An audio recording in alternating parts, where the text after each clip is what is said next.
Brisanter kann ein Video nicht sein. Heute werde ich dir die wahren Gesichter von unserem zukünftigen Bundeskanzler Friedrich Merz zeigen. Und ich werde Tacheles sprechen und vor allen Dingen zeige ich dir wahre Insider-Informationen, gesprochen von echten Politiklegenden aus Deutschland, unter anderem aber auch Herrn Kruppalla von der AfD, was er selbst über Friedrich Merz denkt, und vor allen Dingen an alle CDU-Wähler wird es ein heftiges Erwachen geben.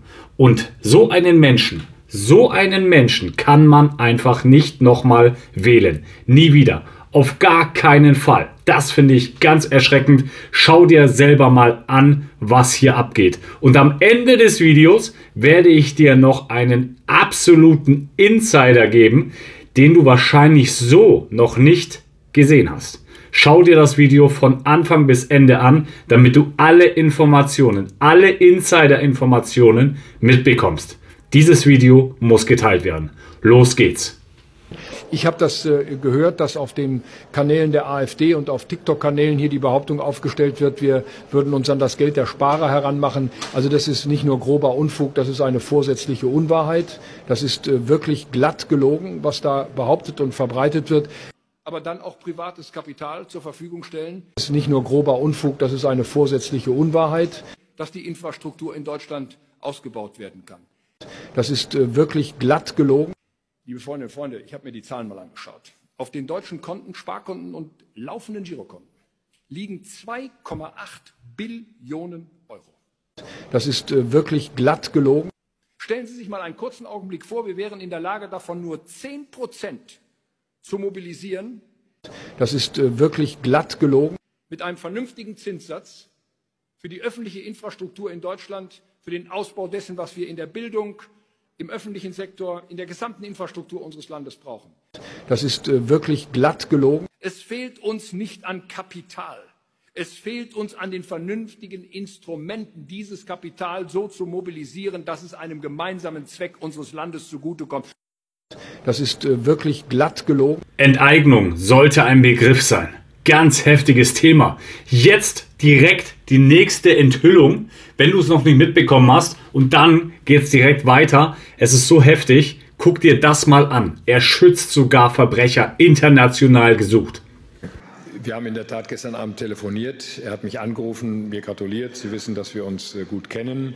Und ich habe ihm auch gesagt, dass wir uns bald sehen sollten nach der Regierungsbildung. Und für den Fall, dass er einen Deutschlandbesuch plant, habe ich ihm auch zugesagt, dass wir Mittel und Wege finden werden, dass er Deutschland besuchen kann und auch wieder verlassen kann, ohne dass er in Deutschland festgenommen worden ist. Ich halte es für eine ganz abwegige Vorstellung, dass ein israelischer Ministerpräsident die Bundesrepublik Deutschland nicht besuchen kann. Der wird Deutschland besuchen können. Stell dir vor, du bist so schlimm, dass du beim Internationalen Gerichtshof ein eigenes Profil bekommen hast. Und der Vorwurf ist, dass du extra Menschen hast aushungern lassen, Zivilisten gezielt getötet hast, dass du Zivilisten verfolgt hast, dass du unmenschliche Handlungen an denen durchgeführt hast. Also man kann es nicht einmal beschreiben, wie schlimm dieser Mensch gewesen sein muss. Absolut erschreckend, meiner Meinung nach. Falls du es noch nicht gewusst hast, ich bin auf deine Meinung gespannt. Lass es mich wissen in den Kommentaren, was du dazu sagst. Und wir kommen jetzt, bevor wir zum Herrn Kruppalla kommen, jetzt zu einer absoluten Politiklegende aus Deutschland. Die älteren Herrschaften von uns werden ihn sowieso schon kennen. Und ich bin sehr gespannt und ich freue mich auf dein Statement. Es spielt keine Rolle, was für eine Partei dieser Mensch zugehörig war. Ganz egal. Hör einfach nur zu. Insiderwissen über Friedrich Merz. Echt krass. Franz Müntefering. Ich habe im Bundestag und in Regierungen gearbeitet, auch als Minister. Ich habe dabei natürlich auch Friedrich Merz beobachten können in all den Jahren. Aufgefallen ist natürlich schon, von 1982 bis 1998 war Helmut Kohl Kanzler, der hat ihn nicht in sein Kabinett geholt. Und 2005 bis 2021 Merkel auch nicht. Warum? Weil sie ihn nicht haben wollten. Die haben ihn gekannt, die haben gewusst, das ist nicht gut mit dem. Dieser Text, den er da geschrieben hat über mehr Kapitalismus wagen, ist keine Kleinigkeit. Man muss das lesen, was er da alles schreibt.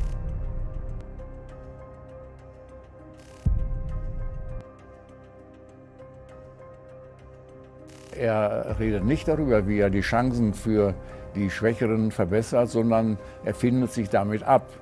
Er stellt sich auf die Seite derer, die gut betucht sind.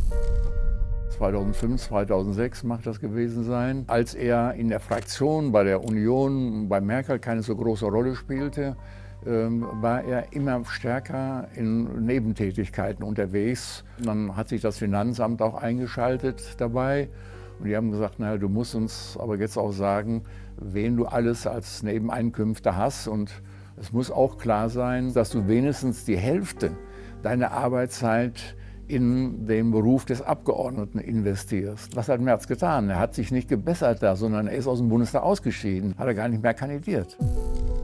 Man hätte sich auch denken können, dass einer, der nach vorne kommen will, der Kanzler werden will, dass der als Oberbürgermeister oder Ministerpräsident in solchen Funktionen tätig wird. Aber da haben die ihn auch nie geholt, auch in Nordrhein-Westfalen nicht. Er hat keinerlei Erfahrung im Regieren, nicht mal in der Kommune. Dass man jemand da vorne hinsetzt, der Frischling ist an der Stelle. Merkel war vorher Ministerin gewesen. Helmut Schmidt und Willy Brandt muss man gar nicht drüber reden. Und die bei uns sagen, das gilt auch für Olaf Scholz, natürlich in hervorragender Weise. Naja, wir haben gesehen, dass auch wenn man Bürgermeister oder Ministerpräsident zuvor war, heißt das nicht automatisch, dass man als Bundeskanzler oder Bundeskanzlerin dann hervorragende Arbeit leistet. Aber ich finde es erschreckend, er wurde immer auf das Ersatzgleis sozusagen gestellt. Und es wird nicht empfohlen, dass so ein Mensch regiert. Das ist ja genau dasselbe, wenn ich sage als Soldat, ich bin nicht kampferfahren, aber lauf mir ruhig alle hinterher, anstatt auf jemanden zu hören, der mehrfach Kampfeinsatzerfahrung gemacht hat. Dann wärst du doch sicherlich dem hinterhergegangen, der Plan von der Materie hat. Es ist doch in jedem Bereich so. Also ganz krass. Schauen wir weiter, was jetzt der Herr Kruppalla sagt. Wer Friedrich Merz wählt, wählt den Krieg. Er will die absolute Eskalation mit Russland. Er will Taurus liefern an die Ukraine, um diesen Krieg weiter auszuweiten. Er will noch mehr Geld in die Ukraine schicken. Das halte ich für brandgefährlich und das müssen die Wähler und die Bürger auch sehen. Und deshalb kann ich einen Friedrich Merz, der mich nicht mal grüßt, der nicht mal in der Lage ist, guten Tag zu sagen. Warum soll ich ihm noch den Teppich ausbreiten? Also in keinster Weise. Er ist ein BlackRock-Manager gewesen. BlackRock ist für den Wiederaufbau der Ukraine zuständig. Also umso mehr zerstört ist in der Ukraine, umso besser für BlackRock. Welche Interessen vertritt eigentlich ein Friedrich Merz? Das müssen wir doch mal fragen. Ganz klare Ansage auch hier von Herrn Kruppalla. Lass mir deine Meinung dazu da. Und wir wollen jetzt zu einem Herrn kommen, der auch im Bundestag nochmal eine Ansage gemacht hat und so ein bisschen Klarheit über Friedrich Merz gebracht hat. Ich bin sehr gespannt, ob du das schon wusstest. Wissen Sie übrigens, wer der drittgrößte Aktionär der Commerzbank ist? Ich sage es Ihnen, der drittgrößte Aktionär der Commerzbank nach der UniCredit und dem Bund ist BlackRock. BlackRock war übrigens auch schon in den Jahren 2016 bis 2020 maßgeblich an der Commerzbank beteiligt. Aufsichtsratsvorsitzender damals Friedrich Merz. Nach eigener Aussage war Friedrich Merz ein, Zitat, aktiver Aufsichtsratsvorsitzender. Was das heißt? Nur die Süddeutsche Zeitung verwies dazu 2018 in einem Artikel auf sein wertvolles, Zitat, Adressbuch, seine Kontakte in die Politik und in die Chefetagen deutscher Konzerne. Merz sollte als Türöffner fungieren für einen der mächtigsten Finanzkonzerne, die es jemals gab. Dort ist man heute zufrieden, Zitat Ende. BlackRock hat dann übrigens 2019 die Fusion von Commerzbank und Deutscher Bank abgelehnt. Man sei von dieser Idee eines nationalen Champions nicht überzeugt. Die CDU und Friedrich Merz haben offenkundig überhaupt kein Problem damit, dass mit BlackRock, die größte und schwärzeste Finanzheuschrecke des Planeten, Anteile an der Commerzbank hält, kritisieren bei einer italienischen Großbank aber, dass die Commerzbank den Interessen einer ausländischen Bank ausgeliefert werde und sehen darin dann ein Desaster für den deutschen Bankenmarkt. Bigott, wenn Sie mich fragen, bigott. Und jetzt raten Sie übrigens mal, wer einer der größten Anteilseigner der UniCredit ist. BlackRock, genau, BlackRock, auch von der UniCredit. Und das ist dann schon interessant. BlackRock ist sowohl an der Commerzbank als auch an der UniCredit maßgeblich beteiligt. Ihre Glaubwürdigkeit, Herr Merz, wenn es um die Commerzbank geht, ist jedenfalls irgendwo tief im Marianengraben. Vielleicht hat BlackRock ja ein U-Boot im Portfolio, das Sie da mal suchen können. Also ganz heftige Ansage auch hier im Bundestag. Und da schütteln die Politiker von der CDU natürlich den Kopf, wollen davon nichts wissen. Vor allen Dingen wollen sie nicht wissen, dass du sowas weißt. Und deswegen ist es so wichtig, sowas zu verstehen, wen man da natürlich auch gewählt hat und auch in Zukunft wählen wird.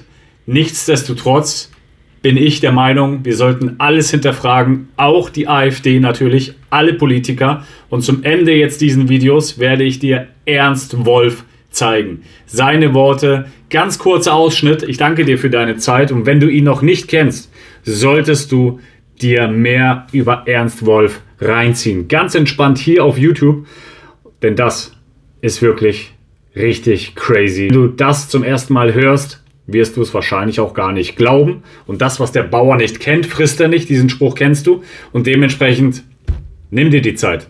Ich wünsche dir weiterhin alles Gute. Die Minister haben zum Teil überhaupt gar keine Ahnung. Wir haben also den ahnungslosesten Wirtschaftsminister aller Zeiten mit Herrn Habeck, der nicht mal wusste, was eine Inflation ist oder was eine Insolvenz ist. Dann unser neuer Finanzminister, jetzt Herr Kukis, kommt von Goldman Sachs, Hauptinvestor BlackRock. Und unser nächster Bundeskanzler, wahrscheinlich Friedrich Merz, ist ja selbst Aufsichtsratsvorsitzender von BlackRock Deutschland gewesen, von 2016 bis 2020. Also da sieht man, wie dieser digital-finanzielle Komplex da von der Wall Street und dem Silicon Valley, also praktisch unser Land übernimmt und auch alle anderen Länder der Welt übernommen hat.